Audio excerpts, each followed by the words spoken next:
Mangalagiri cricket స్టేడియంను ACA అధ్యక్షుడు MP Kesineni చిన్ని పరిశీలించారు. గత 6 ఏళ్లుగా స్టేడియం అభివృద్ధిని ఎవరూ పట్టించుకోలేదన్నారు. స్టేడియం డిజైన్ లోపాలతో పాటు సమస్యలు ఉన్నట్లుగా గుర్తించిన చిన్ని సిబ్బందికి పలు సూచనలు చేశారు. ఆంధ్ర క్రికెట్ అసోసియేషన్లో ఎలాంటి విభేదాలు లేవన్నారు చిన్ని. ఏసీఏని వదిలి వెళ్లిన వారిని తిరిగి వెనక్కి తీసుకురావడానికి కృషి చేస్తానన్నారు.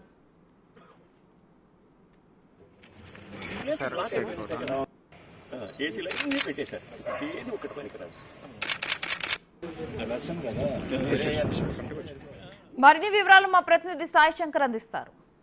ఆంధ్ర క్రికెట్ అసోసియేషన్ నూతన అధ్యక్షులుగా కేశినేని చిన్ని ఎన్నికవడం జరిగింది. ప్రస్తుతం మంగళగిరి స్టేడియాన్ని కూడా ఆయన పరిశీలిస్తున్నారు. రానున్న రోజుల్లో మంగళగిరి స్టేడియంకి మార్గదర్శ రానుందా, అసలు ఎలాంటి ప్లాన్ చేస్తున్నారు, ఆంధ్ర క్రికెట్ అసోసియేషన్లో ఉన్నటువంటి విభేదాలు ఏవైతే ఉన్నాయో అవన్నీ కూడా పరిష్కారానికి ఎలాంటి చర్యలు రాబోతున్నాయి అనేది మాట్లాడే ప్రయత్నం చేద్దాం. సార్, నూతన అధ్యక్షులుగా ఎన్నికయ్యారు, ఎలా అనిపిస్తుంది? ఇంకా ఎన్నిక అధికారికంగా అవ్వలేదు. 8వ తారీఖున డిక్లేర్ అవ్వబడుతుంది.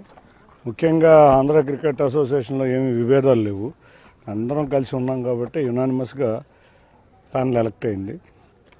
ఇక క్రికెట్ అంటారా, ఇవాళ మంగళగిరి స్టేడియం చూస్తే చాలా బాధేస్తుంది.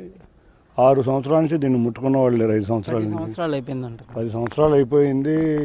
కాంట్రాక్టర్ ఇబ్బంది వల్ల, కొంతమంది తప్పిదాల వల్ల ఇవాళ ఈ స్టేడియం ఇంత దుస్థితిలో ఉంది. చూస్తే చాలా బాధగా ఉంది.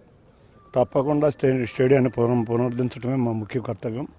ఎందుకంటే ఈ విజయవాడ, గుంటూరు మధ్య ప్రాంతం, అందులో ముఖ్యంగా అమరావతి రాజధాని, ఈ ప్రాంతంలో ఒక ఇంటర్నేషనల్ స్టేడియం ఉండాలని అందరు ప్రజల కోరిక. దాని ప్రకారం ఈ కట్టిన స్టేడియంని తగిన రీతిలో, అదే కనుక ఈ స్టేడియం ఇక్కడ లేకపోతే బ్రహ్మాండమైన స్టేడియం కట్టేవాళ్ళం. శుభ్రంగా ఈడెన్ గార్డెన్స్లోనో లేకపోతే అహ్మదాబాద్లోనో ఉన్న స్టేడియంలాగా కట్టేవాళ్ళం.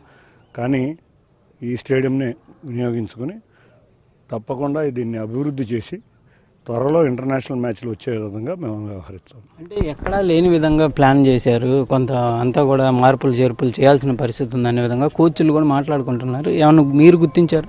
మొత్తం డిజైన్ లోపం ఉంది. చూస్తే స్టేడియం మొత్తం వాళ్ళు చేసిన కాంట్రాక్టర్ కానీ చేసిన డిజైన్ వారు కానీ చాలా ఇబ్బందిగా ఉంది. చూస్తున్నాం మరి దీన్ని ఎట్లా అడ్జస్ట్ చేయాలో. ప్లస్ చేసిన కాంట్రాక్టర్ కూడా ఇవాళ ఎన్సీఎల్టీలో ఆ సంస్థ దివాళా తీసింది. కాబట్టి వారిని ఎట్లా మాట్లాడి ఎట్లా సెటిల్ చేయాలో ముందు చూడాలి. లీగల్ ఇష్యూస్ చూడాలి. ఆ లీగల్ ఇష్యూస్ క్లియర్ అయినా కానీ మేము పని మొదలు పెట్టలేం. కాబట్టి త్వరలో ప్రభుత్వం దృష్టికి కూడా దీన్ని తీసుకెళ్ళి లీగల్ ఇష్యూలు క్లియర్ చేసి స్టేడియం కార్యక్రమం మొదలుపెట్టే ఏర్పాట్లు చేస్తాం. సార్, ఇంకోటి, కొంతమంది ప్లేయర్స్ ఏసీఏని వ్యతిరేకించి వేరే రాష్ట్రాలకు వెళ్ళిన పరిస్థితులు గతంలో చూసాం. అలాంటి వాళ్ళతో ఏమైనా మాట్లాడే పరిస్థితులు ఉంటాయా? ఇప్పుడు అలాంటి పరిస్థితి ఏమైనా కొనసాగుతుందా? తప్పకుండా మంచి ప్లేయర్లు ఎవరైతే ఆంధ్రాని వదిలి వెళ్ళారో వాళ్ళందరినీ వెనక్కి తీసుకురావడం జరుగుతుంది. అంతేకాకుండా మేమందరం కూడా ముఖ్యంగా 13 జిల్లాల్లో, అంటే పాత 13 జిల్లాల్లో అన్ని చోట్ల క్రికెట్ డెవలప్ అయ్యే విధంగా చూస్తాం. గ్రౌండ్ లేని చోట గ్రౌండ్లు, స్టేడియం కావాల్సిన చోట స్టేడియంలు, అంతేకాకుండా అకాడమీలు కావాల్సిన చోట అకాడమీలు, ఇట్లా అన్ని 13 జిల్లాల్లో చేసి స్కూల్ క్రికెట్ కాడి నుంచి ఏపీఎల్ వరకు అన్నీ చురుగ్గా పాల్గొనేటట్టు, అంతేకాకుండా క్లబ్బులు, డిస్ట్రిక్ట్ అసోసియేషన్ కూడా చురుగ్గా క్రికెట్లో పాల్గొనే విధంగా మా యొక్క విధి విధానాలు రూపొందించబోతున్నాం. అంతేగాని ఏదో ఏసీఏ ఆస్తి కదా అని చెప్పి దాన్ని ఎట్లా బట్టి అట్లా వాడడం. ముఖ్యంగా క్రికెట్ ప్రోత్సహించే విధంగా కోచ్లను కానీ సపోర్ట్ స్టాఫ్ను కానీ మనకు ఒక ఇంటర్నేషనల్ ప్లేయర్లకు తయారవ్వాల్సిన మొత్తం అన్ని సహాయకులని తయారు చేసే పనే మా ముందు కర్తవ్యం. ఆ తర్వాత స్కూల్లో నుంచి కూడా లీగల్ మ్యాచ్లు పెట్టి మనం ఎక్కడైతే రూరల్ ప్రాంతంలో ఆనిముత్యాలలాగా ఉండేవాళ్ళు చాలామంది ఉన్నారు. వాళ్ళని బయటకు తీసుకురావడం చూసాం. మనం ధోని గారు కూడా ఎట్లా వచ్చారో అటువంటి వ్యక్తులను కూడా మనం ఆంధ్రలో చాలామంది ఉన్నారు. వాళ్ళందరినీ క్రికెట్లో తీసుకొచ్చి క్రికెట్ని, ఆంధ్ర క్రికెట్ అసోసియేషన్ని బీసీసీఐలో ఒక మంచి అసోసియేషన్గా గుర్తింపు తెచ్చే విధంగా మేము అందరం కలిసి పనిచేస్తాం. సార్, గత ప్రభుత్వంలో ఈ మధ్య కాలంలో ఒక స్కామ్ బయటకు వచ్చింది. ఆడుదాం ఆంధ్ర పేరుతో కోట్ల రూపాయలు, 100 కోట్ల రూపాయలు దుర్వినియోగమని అంటున్నారు. వాటికి సంబంధించి అప్పుడు కూడా బ్యాట్ల పంపిణీ, బాల్స్ పంపిణీ, కిట్లు పంపిణీ జరిగాయి. అవన్నీ కూడా ఇప్పుడు ఎట్లా ఏదన్నా సరిచేసే ప్రభుత్వం చూసుకుంటుంది. తప్పకుండా అటువంటి అక్రమాలు ఏదన్నా జరిగితే తప్పకుండా ప్రభుత్వం వారు దాని మీద చర్యలు తీసుకుంటానికి సిద్ధంగా ఉన్నారు. ఫైనల్గా ఒకటి, ఆంధ్ర నుంచి పెద్ద పెద్ద ప్లేయర్స్ కూడా ఉన్నారు. వాళ్ళని కూడా యూటిలైజ్ చేసుకునే అవకాశం ఉందా? తప్పకుండా ప్లేయర్లు అందరినీ యూటిలైజ్ చేసుకోవాలి. పాత ప్లేయర్లు, రంజీ ప్లేయర్లు, నేషనల్ ప్లేయర్లు చాలామంది ఉన్నారు. వారి సేవలను క్రికెట్కి ఉపయోగించుకుంటాం.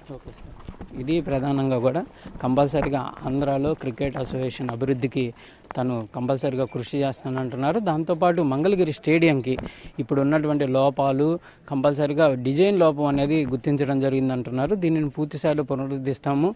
అంటే వేరే స్టేడియం నిర్మాణం చేపట్టే పరిస్థితి ప్రస్తుతం లేదు కాబట్టి ఉన్నదాన్ని డిజైన్ కొంత మార్చుకొని ఫండ్స్ ఉపయోగించుకొని క్లియర్గా దీనిని అయితే అభివృద్ధి చేస్తాం. రాష్ట్రంలో క్రీడని అదే క్రికెట్ని అయితే మాత్రం స్కూల్ స్థాయి నుంచే అభివృద్ధి చేసే విధంగా కూడా ప్లేయర్స్ని అయితే రెడీ చేస్తామనే విధంగా కూడా కేసీనేని చిన్ని చెప్తున్నటువంటి పరిస్థితి ఉంది. కెమెరామ్యాన్ సిద్ధుతో సాయి శంకర్, మంగళగిరి స్టేడియం నుంచి.